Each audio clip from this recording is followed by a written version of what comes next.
In early August, the United States Agency for International Development, or USAID, and the United Nations Development Programme, or UNDP, released the first ever comprehensive report on the situation of lesbian, gay, bisexual, and transgender, known as LGBT persons in Vietnam. The release took place along with the third annual campaign of the Vietnamese LGBT persons called Viet Pride. The report shows that the Vietnamese LGBT community has grown stronger in recent years, together with the improvement of media awareness and the legal framework. Between May 2012 and June 2013, more than 40 communication programs featuring LGBT issues were implemented in Vietnam.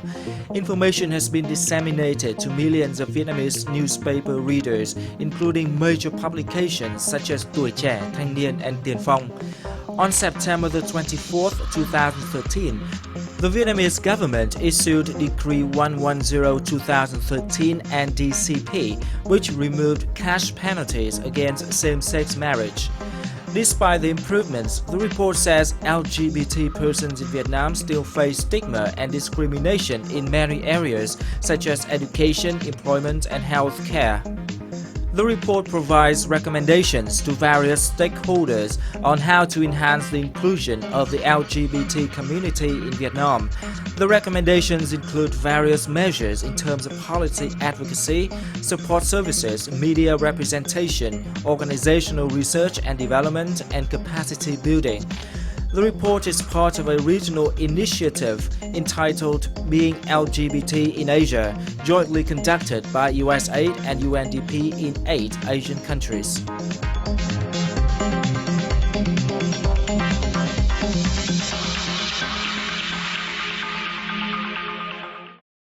Hello and welcome to Sharing Vietnam.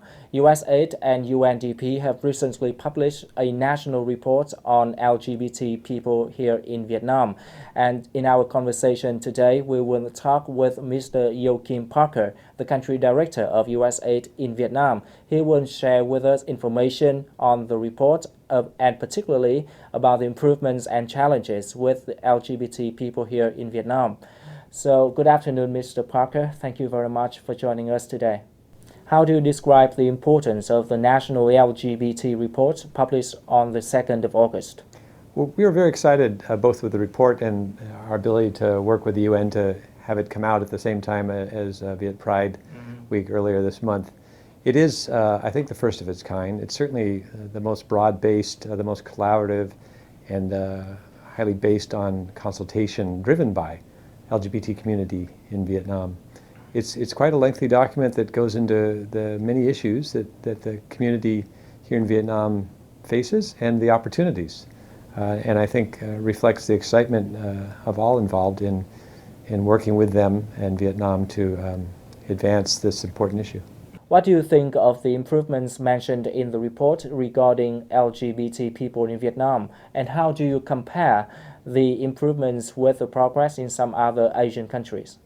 Well, as I said, it's an exciting time to be in Vietnam. I arrived in the country myself in 2012, which was an important year for the LGBT community in Vietnam, as the government announced that it was looking at the marriage and the family and marriage law, among other things.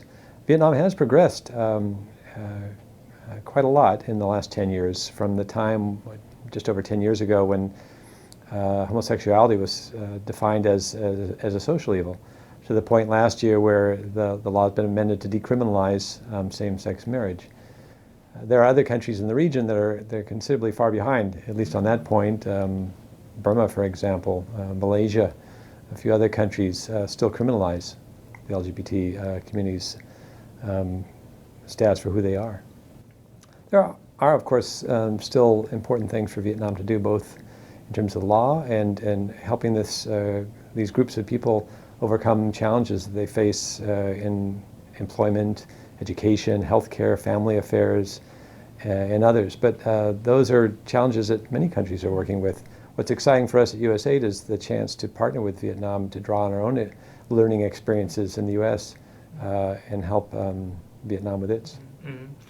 And how do you describe the challenges with the LGBT people here in Vietnam, and how do you compare the challenges with the situation in some other Asian countries? Well, good statistics are hard to come by still, and that's one area where greater data would be very useful. We do know, though, that based on the report, being LGBT in Asia, and the Vietnam-specific report, that many people in that community, despite the decriminalization, still feel great stigma and discrimination on the job, with respect to getting healthcare services, taking advantage of education. And this is really one of those situations where doing the right thing for people in these communities is doing the right thing for Vietnam. I think Vietnam is coming to recognize that by allowing for individuals to take full advantage of educational opportunities, to participate in the economy, that will help Vietnam's economic growth. Are you aware of the some success lessons from some nearby Asian countries that would be useful for Vietnam in the time to come? I think some of the real successes, for example, in Thailand, relate to giving a voice to persons in the LGBT community, a voice in laws that affect them, a voice in terms of their access to media, representing them accurately to the community so that stigma and discrimination can be reduced. That's proven very important. A voice publicly and a voice in governance, I think, are critical. And that's an area where, more broadly in Vietnam, Usaid's working with government to make improvements, because I think the government's recognizing that public participation in its decisions is more and more important to Vietnam's success. As you know, Viet Pride took place in major cities of Vietnam in the beginning of August. So what do you think of the event and the growth of the movement of LGBT people here in Vietnam? Well, I think the growth in the Viet Pride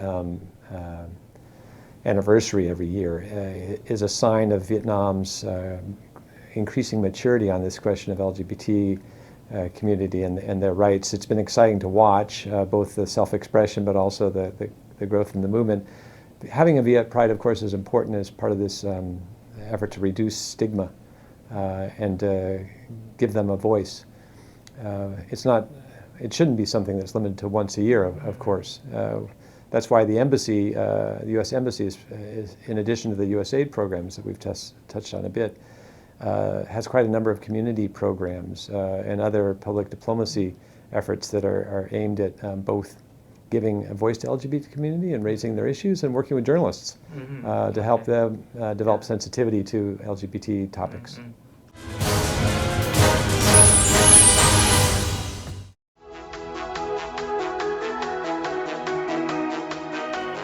Viet Pride is the biggest annual festival of the LGBT community in Vietnam. The third campaign themed Let's Live and Let's Love took place in 17 major provinces and cities across the country from late July to early August.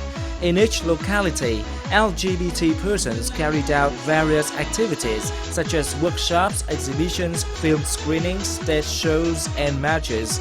The events drew the participation of not only LGBT individuals but also their supporters, including families and friends. The festival is organized by the Information, Connection and Sharing Center, or ICS, which is the pioneering LGBT rights protecting and promoting organization in Vietnam. Held for the first time in 2012, the campaign became a breakthrough for the LGBT movement in Vietnam to eliminate prejudices and encourage diversity. The festival is also meant to celebrate the International LGBT Pride Month, which is observed in many countries during summer. The campaign receives active assistance from embassies, international organizations, and social enterprises in Vietnam.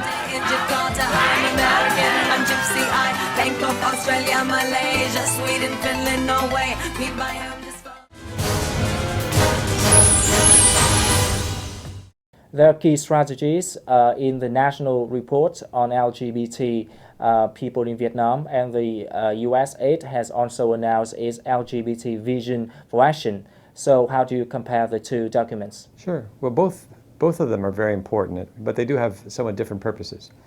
I'll start with the more important one for Vietnam, which is the Being LGBT in Asia national report, it contains an important set of recommendations for the LGBT community, for the government of Vietnam, for media, for other development partners in Vietnam, how to pursue this package of issues around employment, education, health affairs, family, and other things in Vietnam to reduce stigma and discrimination and move towards normalization for Vietnamese. The Vision for Action reflects the United States' own growing maturity on this subject. It's just a few years old. It reflects our commitment to how we will implement our assistance and our commitment to diversity in our development programs to ensure that all voices in the countries where we provide assistance have a say in the design of our programs, and that we work to be more inclusive, to increase prosperity by being more inclusive.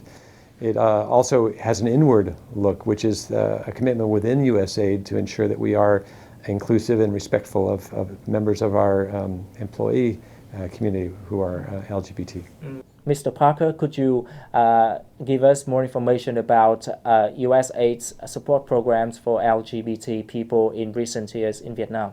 Sure. Well, we have both the regional program and a Vietnam-specific program that are meant to build the capacity of LGBT leaders and organizations, that community, to speak for themselves, to implement their own strategy, to cooperate with the government and other civil society organizations in Vietnam. I think that's the best place to be. And so we are working with them to build the capacity of their leaders, to encourage dialogue, to enable them to interact with colleagues in other countries, to work with the government of Vietnam, to help it engage with those groups. We also have in our health programming programs that help reduce discrimination in healthcare and address the special needs of some in the LGBT community, access health.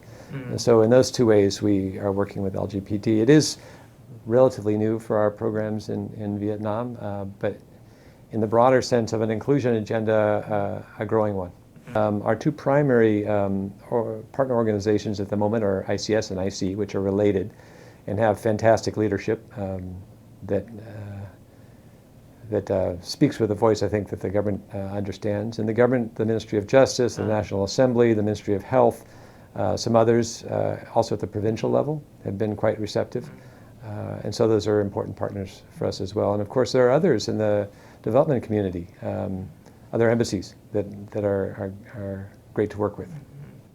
Looking towards the future, could you reveal some specific programs to be taken by USAID to support LGBT people in Vietnam? Well, following up on the national report, there's going to be some additional workshops and specific programs to help ICS and IC and others in the community do exactly what I've described.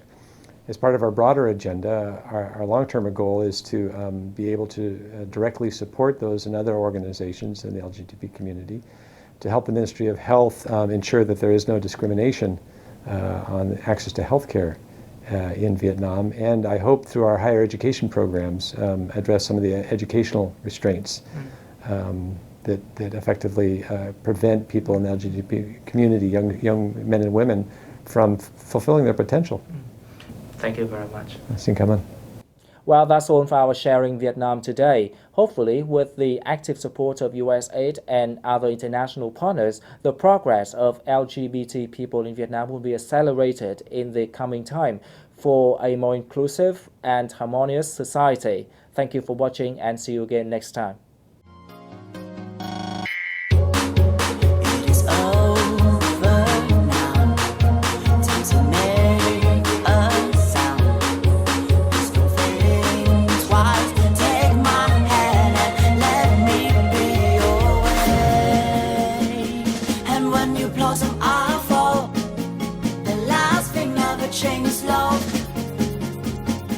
So if you're scared tonight, I promise I will hold you tight. It's like we shot from the gun, and we won't stop till we see the sun.